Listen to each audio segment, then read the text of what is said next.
YouTube channel गोले sir. मैं आज आपके सामने फिर से एक बार हाजिर हूँ, जिसमें आज एक टॉपिक लेके आया हूँ जो कि क्लास 11th और क्लास 10th से रिलेटेड है। इसे हम ह्यूमन डाइजेशन सिस्टम के नाम से जानते हैं। जैसा कि आप देख पा रहे हो, ह्यूमन डाइजेशन सिस्टम तो एक डायग्राम है जो कि बोर्ड एग्जाम में कई बार पूछा जाता है, तो इसके बारे में हम यहाँ डिटेल से स्टडी करते हैं। First of all, human digestion system opens in A rounded structure is called mouth. यानी कि सबसे पहले ह्यूमन डाइजेशन सिस्टम जो है ना, एक गोल संरचना में ओपन होता है जिसे माउथ कहते हैं। माउथ आगे की ओर जा करके एक कैविटी में कन्वर्ट हो जाता है जिसे बक्कल कैविटी के नाम से जाना जाता है। बक्कल कैविटी यानी कि जिसे मुख गुहा कहते हैं।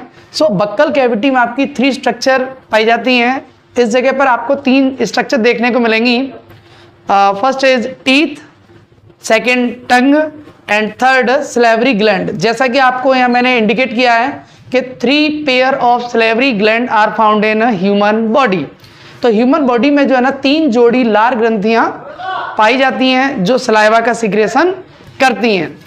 ये सलाइवा में कई प्रकार के डाइजेस्टिव एंजाइम पाए जाते हैं, जैसे कि टाइलिन है, एमाइलेज है, जो कि भोजन को टेस्टी बनाने का काम करते हैं और बैक्टीरियल इन्फेक्शन या बैक्टीरिया को किल करने में मदद करते हैं। सो 3 जोड़ी जो है ना सिलेवरी ग्लैंड हैं, जिनका नाम है पैरोटिड सिलेवरी ग्लैंड, सब लिंगुअल सिलेवरी ग्लैंड और सब मैक्सिलरी सिलेवरी ग्लैंड। तो इस तरीके से 3 जोड़ी यानी कि 3 पेयर सिलेवरी ग्लैंड आपके सामने रिप्रेजेंट हो रही हैं। Next, buccal cavity is converted into a narrow tube like structure is called alimentary canal.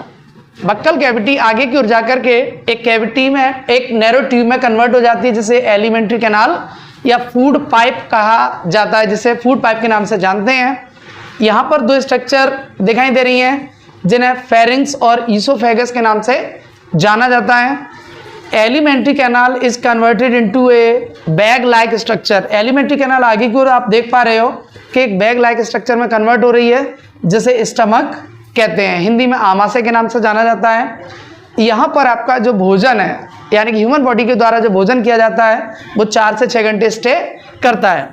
So stomach के अंदर 3 भाग पाए जाते हैं, pyloric, fundic and cardiac. Stomach consist of 3 parts such as PFC, pyloric, fundic and cardiac. Stomach contain a acidic liquid is called hydrochloric acid।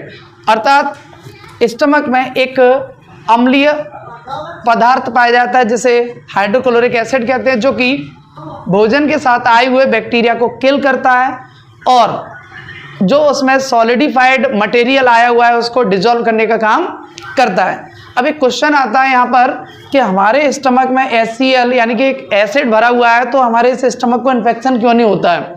कारण है उसका, यहाँ पर एक मेम्ब्रेन पाई जाती है जिसे म्यूकस मेम्ब्रेन कहते हैं, जो इसको प्रोटेक्शन देने का कार्य करती है। ये बाहर से आए हुए भोजन को तो डिजोल्व करता है, जैसे कि अपन कोई फ्लैसी भोजन या फ्लैसी आइटम खाते हैं, मांस का टुकड़ा वगैरह खा रहे हैं, तो उसको ये आसानी से डिजोल्व कर लेता है, लेकिन इसको डिजोल्व नहीं करेगा क्योंकि इसको प्रोटेक्ट किया जा रहा है। Next, stomach is converted into a C like fold. English letter C like fold is called small intestine. Stomach आगे की ओर जाकर के एक छोटी आंत में परिवर्तित हो जाता है जिसके 3 भाग पाए जाते हैं, यानी कि small intestine is divided into 3 parts. First is duodenum, second jejunum, third is ileum. 3 भागों में इसको डिवाइड किया गया है। ये नाम से ही स्मॉल इंटेस्टाइन है, लेकिन इसकी लेंथ जो है ना बहुत ज़्यादा होती है, 7 to 9 मीटर अप्रॉक्सीमेट मानी गई, यानी कि 22 से 25 फीट तक इसकी लंबाई मानी गई है। और स्मॉल इंटेस्टाइन को, जैसा कि मैं पहले बता चुका हूँ, 3 भागों में डिवाइड किया गया है, ड्यूडोनम, जीजोनम और इलियम। सो इलियम वाले भाग में नीचे की ओर फिंगर लाइक प्रोजेक्शन पाई जाती हैं जिन्हें माइक्रोबिलाई के नाम से जाना जाता है। माइक्रोबिलाई जो है ना फूड पार्टिकल को कंप्लीटली एब्जॉर्ब करने का काम करती हैं और पूरी बॉडी में सर्कुलेट कर देती हैं लिक्विड मीडियम के द्वारा। Next, small intestine and large intestine attached with these structure is known as vermiform appendix. So छोटी आंत और बड़ी आंत जहाँ जुड़ती है वहाँ पे एक स्ट्रक्चर पाई जाती है जिसे वर्मिफॉर्म अपेंडिक्स कहते हैं।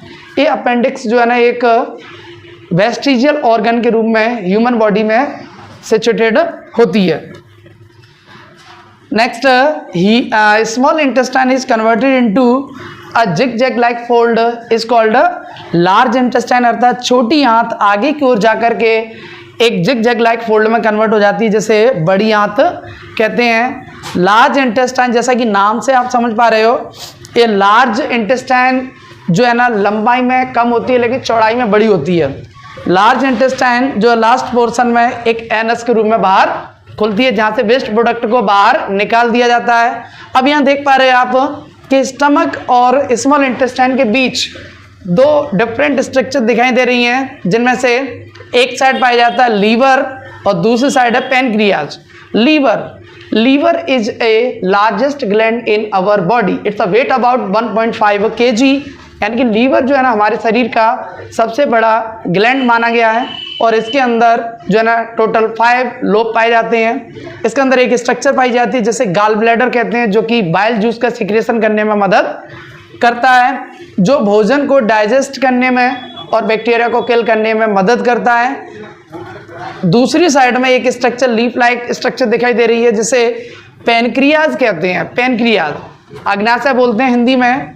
एक जूस का सिक्रेशन करता है जिसे पैनक्रिएटिक जूस कहते हैं, जो भोजन को डाइजेस्ट करने में मदद करता है। यहाँ पर पैनक्रियाज के बारे में बता दें कि पैनक्रियाज जो इरेगुलर शेप्ड स्ट्रक्चर होती है और यह पैनक्रिएटिक जूस निकालता है, जो कि कई प्रकार के एंजाइम्स को निकालता है, जिसमें कई प्रकार के ऐसे केमिकल सब्सटेंस हार्मोन्स वगैरह पाए जाते हैं जो हमारी बॉडी में ग्लूकोज लेवल को मेंटेन करने का कार्य करता है, जो कहीं ना कहीं डायबिटीज़ को भी कंट्रोल करने में मदद करता है, जैसे कि इंसुलिन। तो इस तरीके से आपको ये डायग्राम जो है ना कम्प्लीटली समझ में आया होगा, उम्मीद करते हैं। तो इसको आप घर पे भी ड्रॉ कर सकते हो इस डायग्राम को। इस डायग्राम का व्यू आप देखिएगा और डायग्राम अगर अच्छा लगा हो तो इसके बारे में ज़रूर बताइएगा।